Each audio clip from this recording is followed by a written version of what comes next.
हरि बोल। केशव माधव गोविंद बोल। केशव माधव गोविंद बोल। हरि बोल हरि बोल हरि हरि बोल। हरि बोल हरि बोल हरि हरि बोल। केशव माधव गोविंद बोल।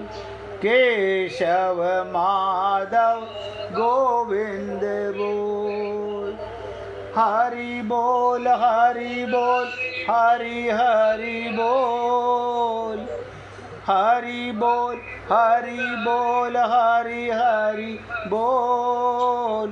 केशव माधव गोविंद बोल। केशव माधव गोविंद बोल। हरि बोल हरि बोल हरि हरि बोल। हरि बोल हरि बोल हरि हरि बोल। केशव माधव गोविंद बोल। केशव माधव गोविंद बोल। हरि बोल हरि बोल हरि हरि बोल। हरि बोल हरि बोल हरि हरि बोल। केशव माधव गोविंद बोल। केशव माधव गोविंद बोल। सभी पुण्य आत्मा पूरी एकाग्रता के साथ पहले भगवान की लीला सुनिए, उसके बाद वो दवा जिससे हमारे हृदय के रोग, मन के रोग, बुद्धि के रोग, चित्त के रोग मिट सके।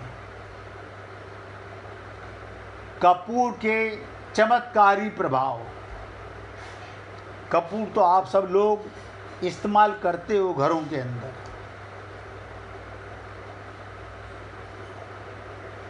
कर्पूर और कपूर, ध्यान से सुनिएगा। कर्पूर और कपूर मोम की तरह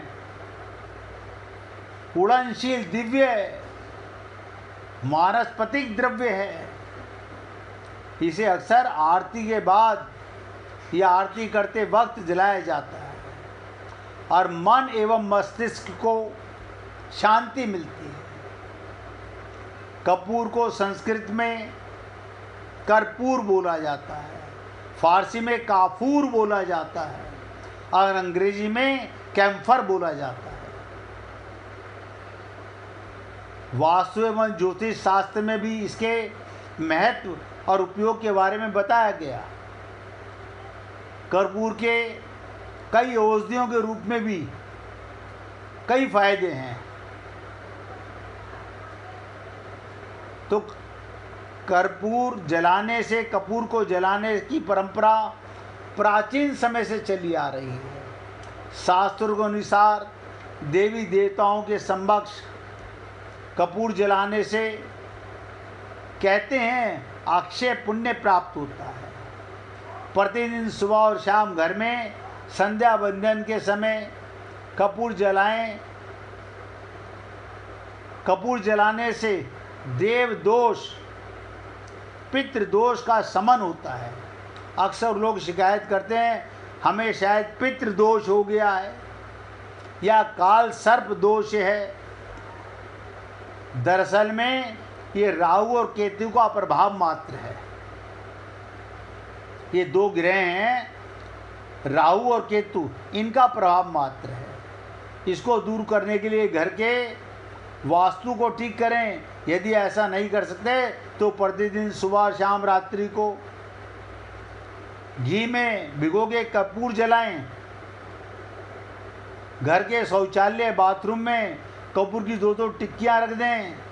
बस इतना ही उपाय काफ़ी है।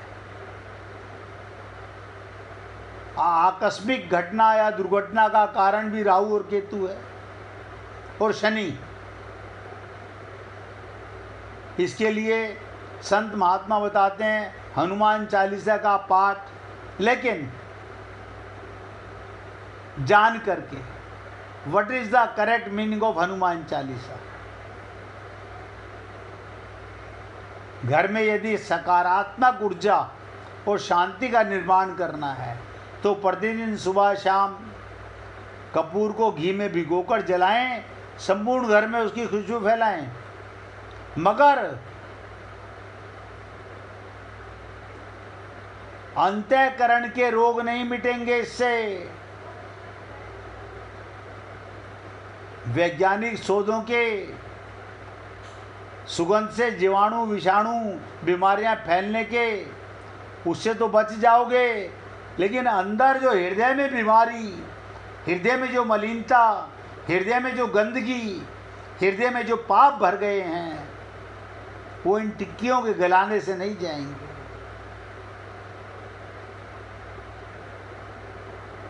उसके लिए क्या करना चाहिए, अब वो ध्यान से सुनिएगा। अब आप भारी शुद्धि करना चाहते हैं या हृदय की शुद्धि करना चाहते हैं। हमने तो आपसे निवेदन किया था, देखो ये श्लोक बहुत इंपॉर्टेंट है। अभी मैंने कहा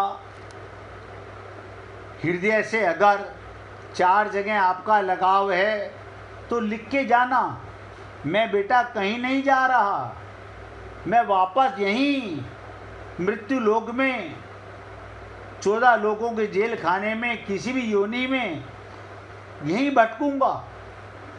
किसी उपाय के चक्कर में मत पड़ना। क्यों अपना पैसा बर्बाद करो जब मैंने ही जीते जी कसम खा ली मुझे नहीं सुधरना, तो कोई मुझे क्या सुधारेगा। जब हमने ही कसम खा ली तो क्या गुरु करेगा, क्या प्रभु करेंगे। गुरु तो ज्ञान देता है, भगवान कृपा करते हैं। अब इसका दवा सुन लीजिएगा। स्वार्थ भाव को छोड़कर, स्वार्थ भाव, शरीर में स्वार्थ है ये छोड़ दो, घर में स्वार्थ है, रिश्तेदारों में स्वार्थ है, धन में स्वार्थ है, माया में स्वार्थ है। जो 4 रोग मैंने आपको बताए थे उनमें जहाँ जहाँ स्वार्थ है, स्वार्थ छोड़कर केवल लोगों के हित के लिए, लोक संग्रहार्थ के लिए, संसार की सेवा के लिए कर्म करते रहने से कर्म योगी क्रियाएं पदार्थ आदि से असंग हो जाता है, अर्थात उसकी आसक्ति सर्वदा मिट जाती है, मिट जाती है। लेकिन ये करेगा कौन, जो अपना कल्याण करना चाहे, अपना कल्याण करना चाहे। हैं यहाँ पर ऐसे भक्त भी विराजमान हैं आप ही लोगों में, और ऐसे भी हैं जो सुनेंगे मानेंगे नहीं। उनकी बुद्धि में इतने पत्थर पड़ गए हैं, कितना ही समझाओ वो नहीं मानते, वो कसम खा चुके हैं। हम वही कहेंगे जो हमारा मन हमारी बुद्धि कहेगी। अब गहराई से समझो, वास्तव में मनुष्य स्वरूप से असंग ही है। आपका जो स्वरूप है आत्मा का, उसकी ना कोई माँ ना कोई बाप, ना कोई मकान ना कोई दुकान, ना कोई रिश्तेदार हैं, सब असंग हैं। आत्मा से तो आप असंग हो।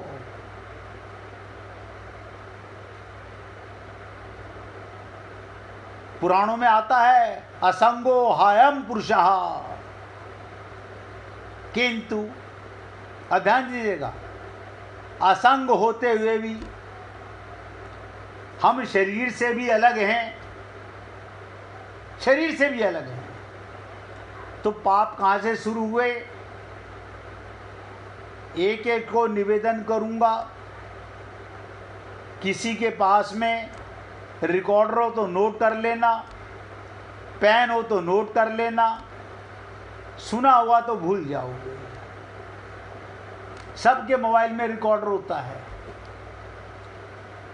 असंग होते हुए स्वरूप से आत्मा का कोई संग नहीं है शरीर से। सबसे पहला पाप मैं शरीर हूँ, पहला पाप। ये इंद्रियां मेरी हैं, दूसरा पाप। ये मन मेरा है, तीसरा पाप। ये बुद्धि मेरी है, चौथा पाप। ये पदार्थ मेरे हैं, पांचवा पाप। ये परिस्थितियां, ये व्यक्ति संबंध मानकर सुख की इच्छा से उनमें आबद्ध हो जाना, समय का बर्बाद करना, पिछले जन्म के कहाँ कहाँ शादियाँ, कहाँ कहाँ बर्बादियाँ देखी, कोई याद नहीं है। इस जन्म की भी याद नहीं रहेंगी। सब भूल भुलैया है। स्वप्न से संसार पर क्यों व्यर्थ मोहित हो रहे हैं।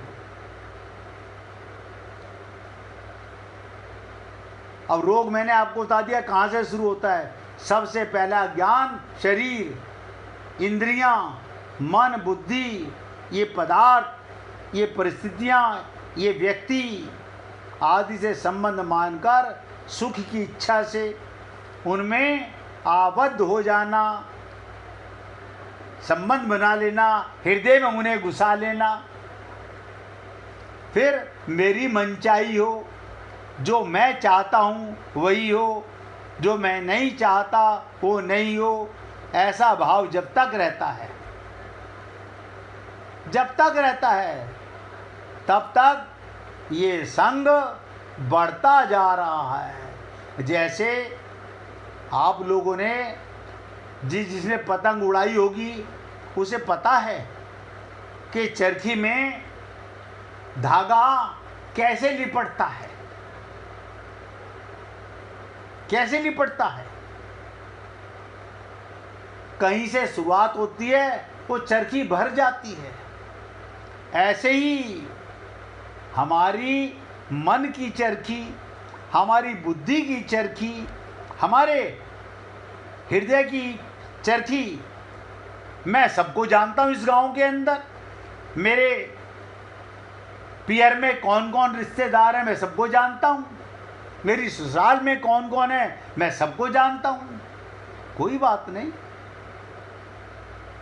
भक्तों को जानते हो, भगवान के परिवार को जानते हो? नहीं, ऐसे मत कहो। ये तो आप सब लोग जानते हो। आपकी चरखी में क्या भरा हुआ है?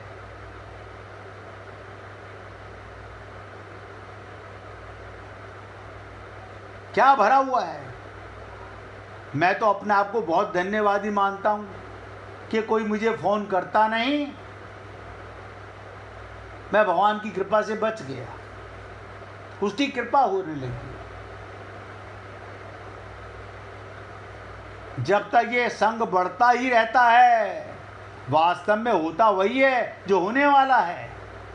जो होने वाला है उसे चाहे ना चाहे वो होगा ही, और जो नहीं होने वाला उसे चाहे या ना चाहे वो नहीं होगा। अतः अपनी मनचाही करके मनुष्य व्यर्थ में बिना कारण फंसता जाता है और दुख पाता जाता है। पुनरपि जननम पुनरपि मरणम। संसार में ऐसे ही हमने इतनी पूजा की, हमने सारे तीर्थ किए, हमने उपाय तो सारे कर लिए। हाँ, तो कोई बात नहीं। अपनी चरखी में देख लो हृदय में क्या क्या है। बस पुण्य गिनने लगोगे 10 5, वो भी क्या मान के किए होंगे आप जानते हो। और अंदर ये भी जानता हूँ, इसे भी जानता हूँ, इससे भी अपनापन, इससे भी अपनापन, इससे भी अपनापन। तो कोई बात नहीं। भगवान कहते हैं जब यहाँ अपनापन है, मेरे परिवार में अपनापन नहीं है, संसार को मेरा परिवार नहीं माना हुआ है तो कोई बात नहीं, मैं तेरे परिवार में लाके पटकूंगा। संत महात्मा तो केवल निवेदन करते हैं कि जहाँ जहाँ मन जा लग जाई, सो सब माया जाने भाई। माया है, स्वप्न से संसार पर क्यों व्यर्थ मोहित हो रहे हो। एक रात का सपना, एक दिन का सपना। ये व्यक्ति बिना कारण फंसता जाता है और दुख पाता जाता है। लेकिन इन सब से बचने का आज उपाय सुनिएगा। किसी भक्त को भजन सुनाना हो तो निकाल के रखिएगा।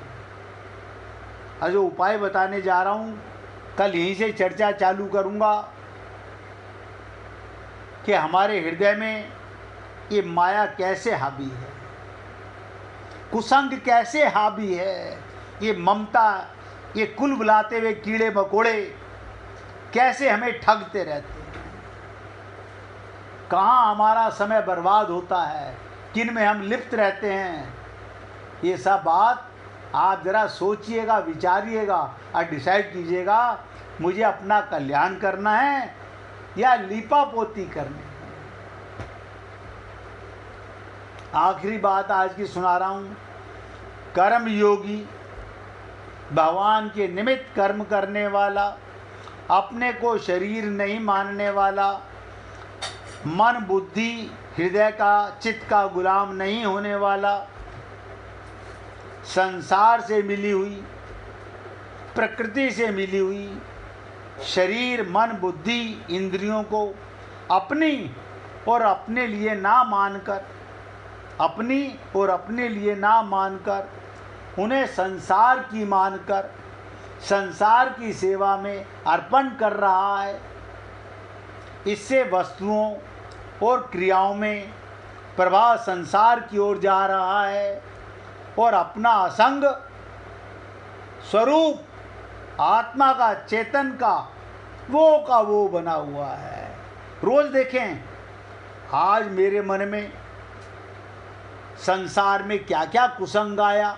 रात्रि को सोते समय 5 मिनट उठने से लेके सोते तक का विचार कर लीजिएगा। कहीं और अटैचमेंट हो गई क्या? अभी हम वहाँ गए थे, वहाँ 10 रिश्तेदार मिले थे, उन्होंने सबने अपने मोबाइल नंबर दिए होंगे, उनसे बात करने का मन अभी तो मन में आते हैं। आप सोचिएगा, ये कुसंग बढ़ रहा है या घट रहा है?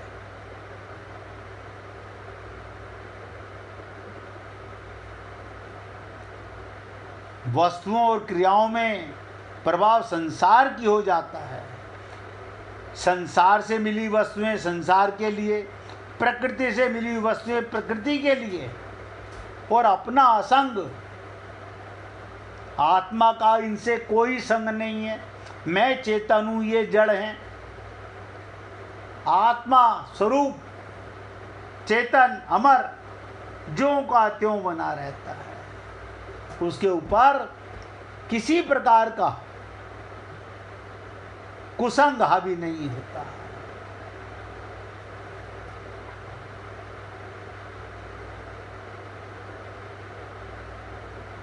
उसके ऊपर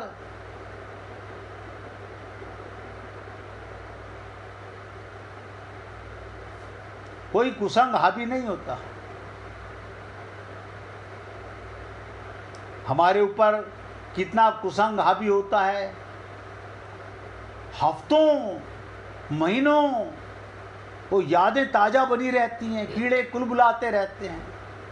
महात्मा बुद्ध के जीवन में एक उल्लेख है, सुन लीजिए। एक रात वो बोले, उनके शिष्य मोदग्लायन ने उनसे पूछा कि क्या भगवान हम वही सुन पाते हैं जो तुम बोलते हो? ध्यान से सुनो, क्या पूछा? क्या हम वही सुन पाते हैं जो तुम बोलते हो? क्योंकि मुझे कभी कभी शक होता है, जब मैं दूसरों से बात करता हूँ तो पता चलता है उन्होंने कुछ और सुना, मैंने कुछ और सुना। जैसे आप और हम लोग यहाँ पर विराजमान लाइव जितने भक्त लोग हैं, सबने सत्संग सुना, लेकिन अभी आप सत्संग बंद होने के बाद आपस में चर्चा कीजिए, सबके मुख से अलग अलग शब्द निकलेंगे। क्यों? सबने अपनी बुद्धि के कटोरे में उसे लिया है। किसी ने चातक श्रोता बन के लिया है, किसी ने श्रोता बन के, श्रोता होता है ना काटने वाला, वो बन के लिया है। लिया सबने है। तो उन्होंने पूछा, बड़ा विवाद होता है, तुम्हारे जीते जी विवाद होता है, लोग इसी में विवादग्रस्त हो जाते हैं। बुद्ध का क्या अर्थ था, उन्होंने आज सत्संग में क्या बताया था, और अभी तुम मौजूद हो। बुद्ध ने कहा ये स्वाभाविक है, बोलने वाला एक, सुनने वाले बहुत, इसलिए बोली तो एक बात जाती है, लेकिन सुनी उतनी ही जाती है जितने सुनने वाले उतनी बातें पलट जाती हैं। क्योंकि तुम मन से सुनते हो, आत्मा से नहीं। क्या काम आत्मा बुनने? तुम मन से सुनते हो, बुद्धि लगाते हो, इनको शरणागत नहीं करते, आत्मा से नहीं सुनते। और मन का स्वभाव है व्याख्यान करना, वो तत्क्षण मन में उन बातों को घुमाता रहता है। बुद्ध ने कहा, कल रात ही की घटना तुमसे कहूँ। जब मैंने रात के अंतिम प्रवचन में कहा कि भिक्षुओं मित्रों अब उठो, अब रात्रि का अंतिम कार्य करो, सांकेतिक शब्द था बुद्ध का। बोलने के बाद वो कहते हैं अब रात्रि का अंतिम प्रक्रिया में लीन हो जाओ।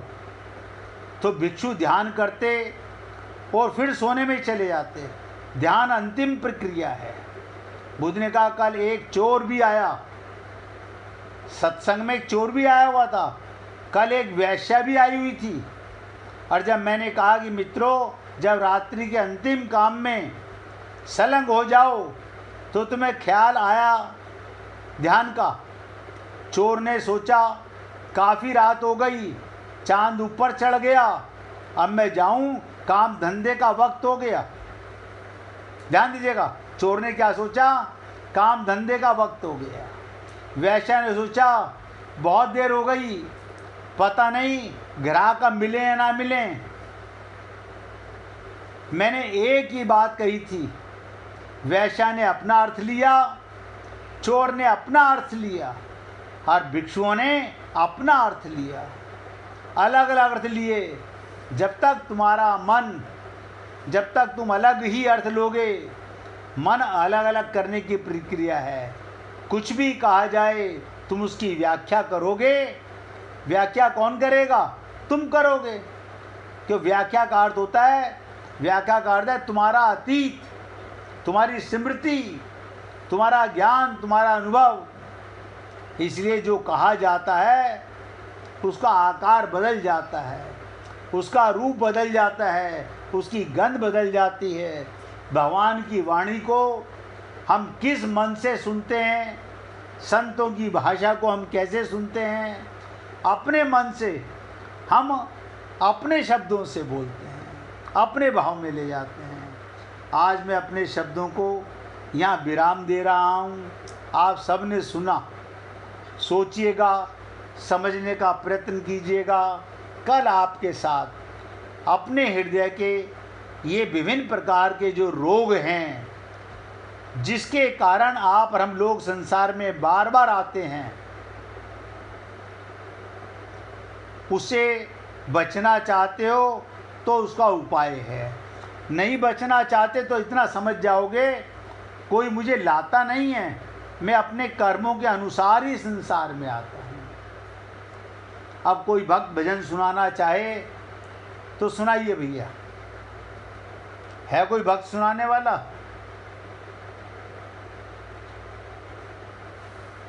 चलिए तो कीर्तन करेंगे भैया। श्री राधे गोविंदा मन भजले हरि का प्यारा नाम है। श्री राधे गोविंदा मन भजले हरि का प्यारा नाम है। गोपाला हरि का प्यारा नाम है। नंदलाला हरि का प्यारा नाम है। गोपाला हरि का प्यारा नाम है। नंदलाला हरि का प्यारा नाम है। श्री राधे गोविंदा मन भजले हरि का प्यारा नाम है। श्री राधे गोविंदा मन भजले हरि का प्यारा नाम है। गोपाला हरि का प्यारा नाम है। नंदलाला हरि का प्यारा नाम है। गोपाला हरि का प्यारा नाम है। नंदलाला हरि का प्यारा नाम है। बोलिए वृंदावन बिहारी लाल की जय जय श्री राधे, जय जय श्री राधे। बोलिए लाल जी का मंगल हो, सभी भक्तों का मंगल हो। सबको राधे राधे भैया, सबको राधे राधे जी, राधे राधे, राधे राधे जी, राधे राधे, सबको राधे राधे जी।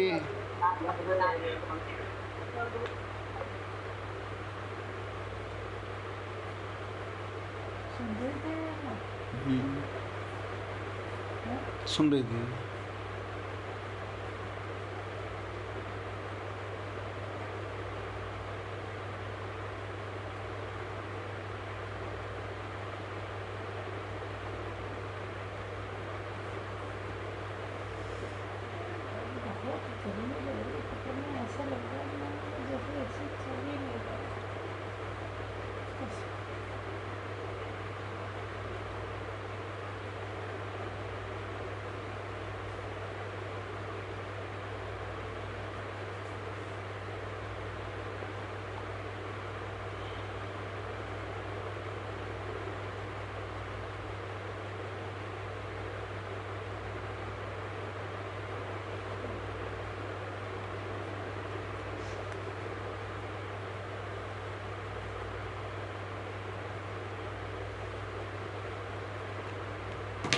तुम्हारा रिमोट कहाँ है?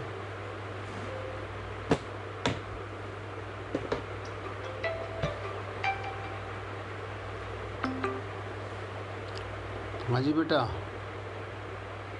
राधे राधे बेटा।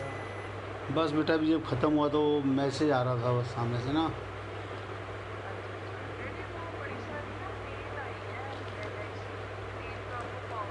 कोई बात नहीं, कोई बात नहीं, आने दो। हाँ कोई बात नहीं, वो हमने 1 साल का ही देना था। नहीं कोई फॉरवर्ड नहीं करती बेटा वो। हाँ कोई फॉरवर्ड नहीं करती बेटा वो। हाँ हाँ हाँ हाँ, कोई बात नहीं बेटा। हाँ ले मम्मी से कर ले बेटा बात। आशु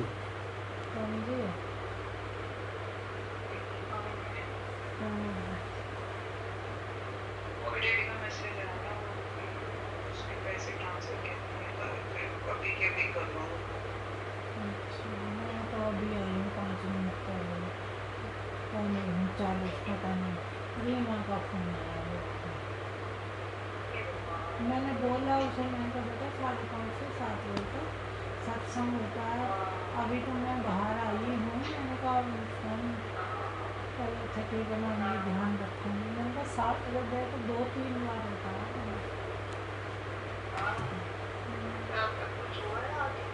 हुआ कुछ नहीं, और तो जो बात है कि मम्मी का फ़ोन आया था कि तूने नोटिस भेजा नहीं, वही जिसकी पैसा वेस्ट करने के लिए। तो वो कह रही है कि मेरे कोई नोन है इसकी, उनका बेटा चंडीगढ़ में लॉ कर वहाँ प्रैक्टिस कर रहा है, लॉ करके जो भी है वो के